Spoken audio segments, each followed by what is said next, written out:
Any moment now, President Trump will be meeting with his cabinet at the White House. Reporters are going to be heading in, and we will bring the headlines as they come out. But it is the first cabinet meeting, of course, since House Democrats launched the impeachment inquiry into the president. And this week is another very busy week of testimony on Capitol Hill. Appearing tomorrow is the top U.S. diplomat in Ukraine, Bill Taylor. He's really found himself at the center of the investigation, as he's the man on the text messages questioning whether a quid pro quo was happening. In one message, writing, quote, "I think it's crazy to withhold security assistance for help with a political campaign."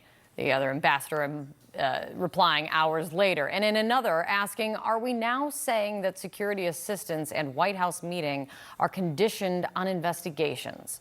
So what are the questions that Bill Taylor is now going to face? Joining me right now is Democratic Congressman Brad Sherman of California. He sits on the House Foreign Affairs Committee. Congressman, thanks for being here.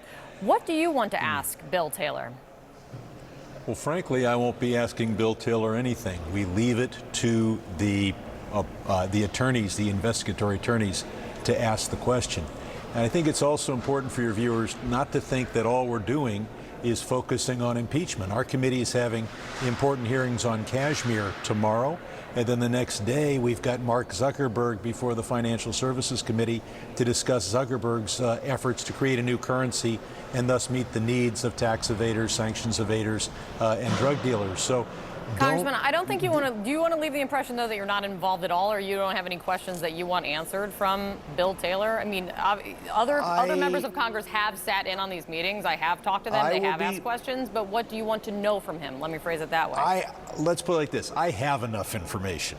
I will sit in on the meetings because it's historic. But the public testimony is everything you need.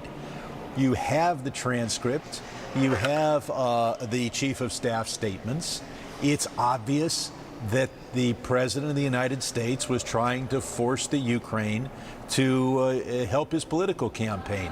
That's a request for an illegal multi-million-dollar worth contribution from a foreign power, a clear violation of our law, just another one of Trump's many high crimes and misdemeanors. I filed articles of impeachment in June of 2017 over obstruction of justice and the felonies committed there. So I've got enough information on this. This just adds more and more. But your viewers should not think that all we're doing is focusing on impeachment. We got 435 members of Congress, and we're all doing a variety of things.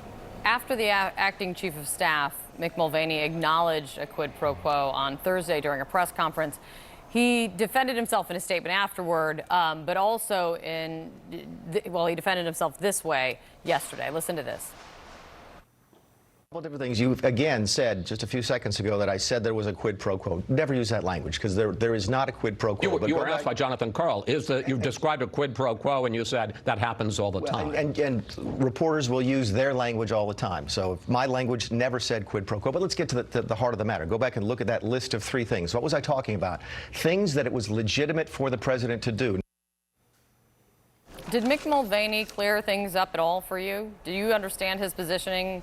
I know your position on impeachment already. Do you understand his position in what he was defending yesterday? He said that he admitted that the president committed a crime in English and didn't use Latin. Quid pro quo is Latin. He made it easier. He said it in English.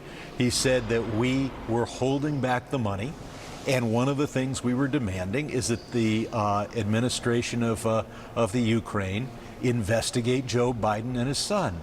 It's even more clear when you say it in English than when you say it in Latin.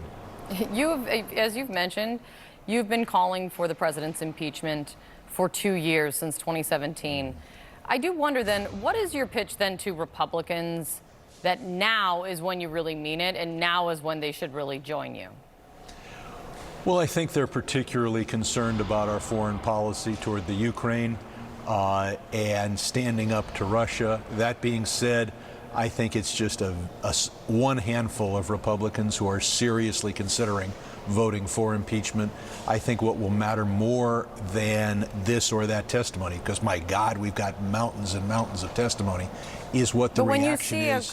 When you see a Republican like Francis Rooney come out and he's voicing real concern about what he's seeing, he calls it very troubling what's come out so far, saying he's looking forward to, among others, Bill Taylor's testimony tomorrow.